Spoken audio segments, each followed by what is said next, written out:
UConn fired the first shot in the college football countdown, and other teams are watching and thinking.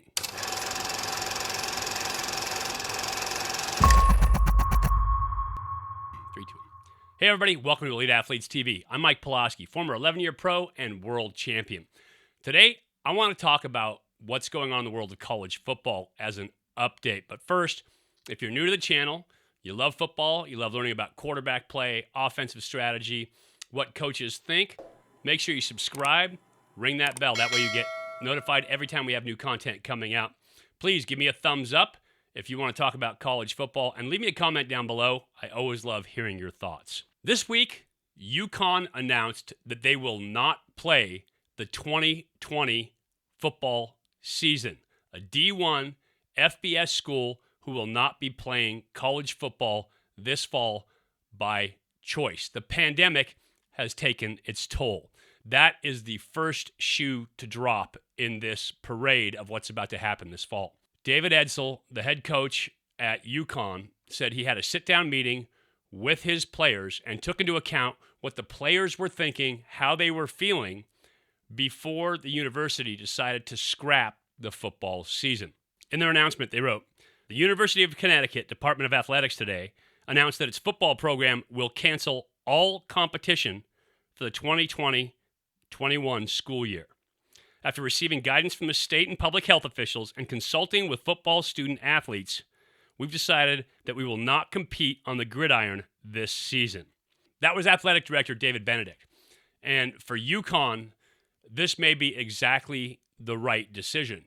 You think about UConn's program, they're underfunded compared to the very big schools. They don't have a lot of TV money coming in, a lot of TV contracts coming in, and they have to play those big payday games. Well, UConn is an independent. So when you talk about a team that doesn't have the tie-in with a conference, can't have a conference-only schedule, UConn is one of those teams, and they're a smaller team. So games with Illinois and Indiana in the Big Ten already canceled because Big Ten is playing conference only. They also canceled games with Mississippi and Maine. So they lose those big games, and games against North Carolina and Virginia still on the schedule and still up in the air. They lose some huge paychecks. And without those paychecks, without that funding, there's no way they could reasonably, A, replace those first 4 games, maybe 6, but then B, continue on with the cost of a college football program. Think about what has to happen in a college football program. The athletic department head coach said this is all about the health and wellness of their student athletes. 12, for some reason, in football, it happened out here in California for high school conditioning, it's happening throughout college, is the magic number. You can get 12 players at a time in to work out, or 12 players at a time in to train, or whatever else. In college football, you have meetings all the time where you have team meetings, putting out overall team perspective, overall team rules, overall team schedules. If you can only have 12 guys in a room, you can't have team meetings. What about if you're going to have position-specific meetings? Well, quarterbacks can do it. Receivers, you're going to get close. Linemen, you're definitely going to have over 12 guys. So you can't even have every guy in the room for those kind of meetings. What about unit meetings? What if you want to have an offense meeting? The whole offense has to meet. Or what if the whole defense has to meet? Can't do that. And that makes it really difficult to run a program. We're talking about social distancing. Think about this.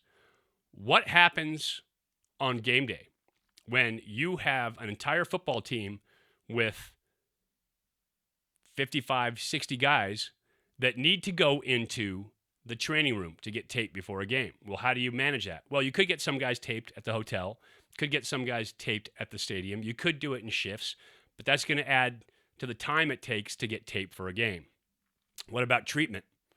What about other training implementation that you have to put in there? So the training room alone is one hurdle.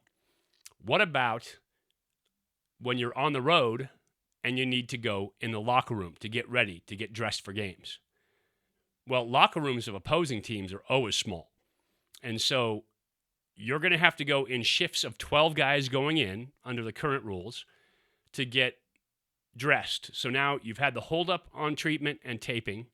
Now you have to get 12 guys at a time ready to go in and get their uniforms on, get those 12 guys out of the locker room to get the next 12 guys in. What about the staff? What about the equipment staff? What about the training staff? What about people that have to be in the locker room? What about the coaching staff? Does that play into that magic number of 12? And I don't know why 12 is the number. I don't know if that spreads less. I don't get it. I'm not a scientist, just a quarterback. But they picked 12 as a magic number. So now, do you have to get dressed in shifts for game? What happens to that first group when they get dressed way early? And now they're dressed for an hour and a half before a game if that's not part of their schedule, their normal regimen. So that's one part of it, getting dressed for games. What about getting to the stadium? Even at home games, teams often stay in hotels. You can't take a bus if you can't fill that bus with more than 12 players. And so the logistics of trying to get the team from wherever they're staying, especially on the road, to the stadium becomes a huge problem. Does everybody Uber over? I mean, how do you get there? Huge deal. On top of that, how do you get to an away game? Do you put everybody on a team plane? Because obviously you're going to break the 12-man rule. Now, I know airlines are flying with people on board. Maybe you make an exception for a team charter where you leave the center seat open and treat it like that. But again, it's another logistical challenge to get the team there. And then once you land, again, the busing issue comes into play. And so it makes it a huge deal logistically, financially. On top of that, you have to test all the time for players.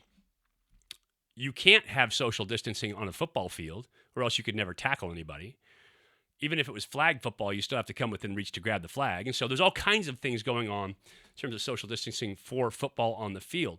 And when I first started looking at college football, wanting to see them play, wanting to see it happen, I didn't really consider all of these different circumstances in which you have to figure out logistics. I talk to Pac-12 coaches all the time, and they are trying to get guys ready. They're trying to get them prepped. They got them working out in those 12-man units where they're pushing them hard, they're getting them ready, getting them physically fit.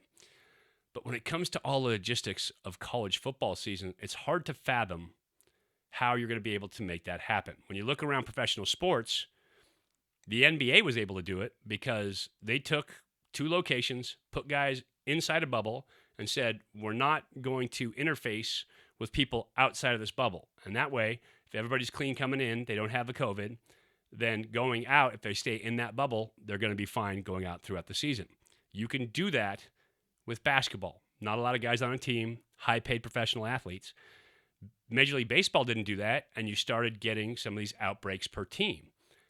You definitely can't do it with football, and not with college-age football players. They're going to want to go to fraternity parties. They're going to have to go to class. They're going to have to do all those things that students have to do in order to perform their jobs as student athletes. And so it makes it incredibly difficult to see how the college football season moves forward.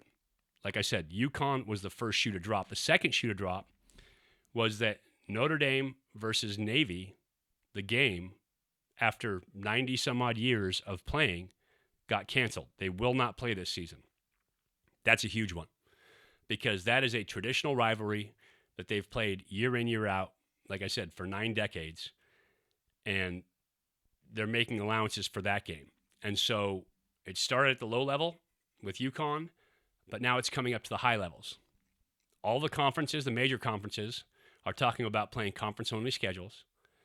All those logistics we talked about are having to be managed. Here's one more for you.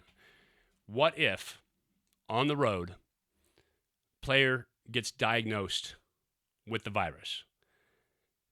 In the Pac-12 at least, and I think it's this way for every conference, the host team has to take care of that injured player.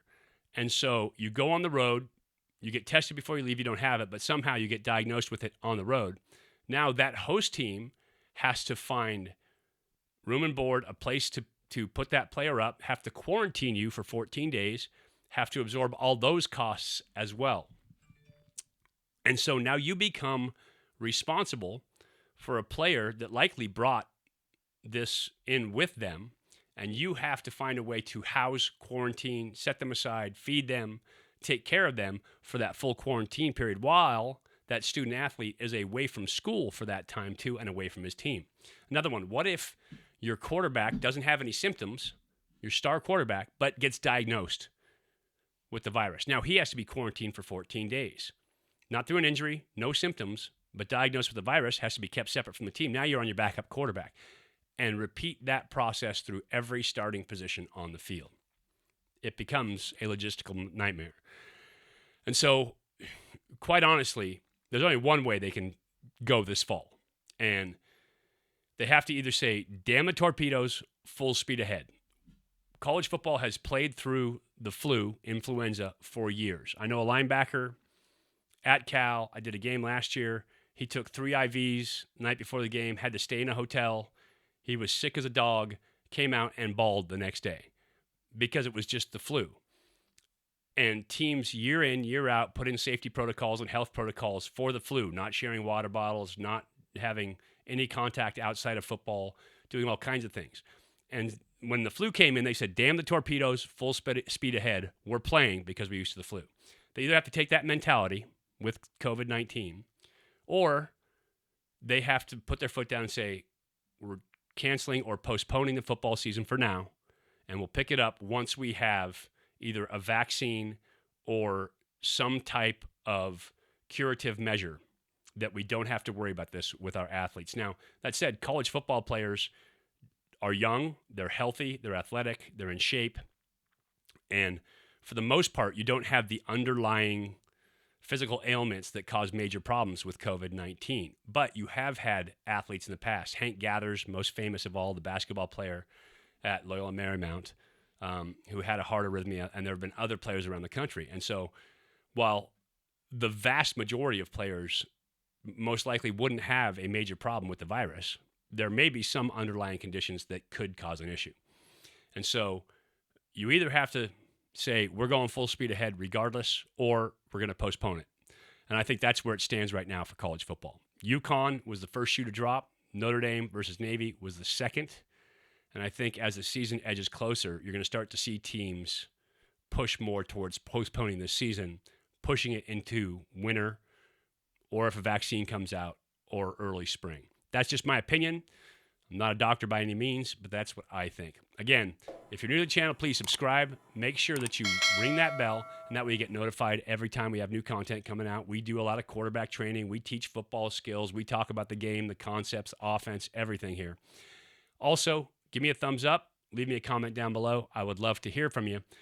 I am looking forward to seeing college football when it comes back. I'm just not sure at this point, as I was earlier, that it's going to happen this fall.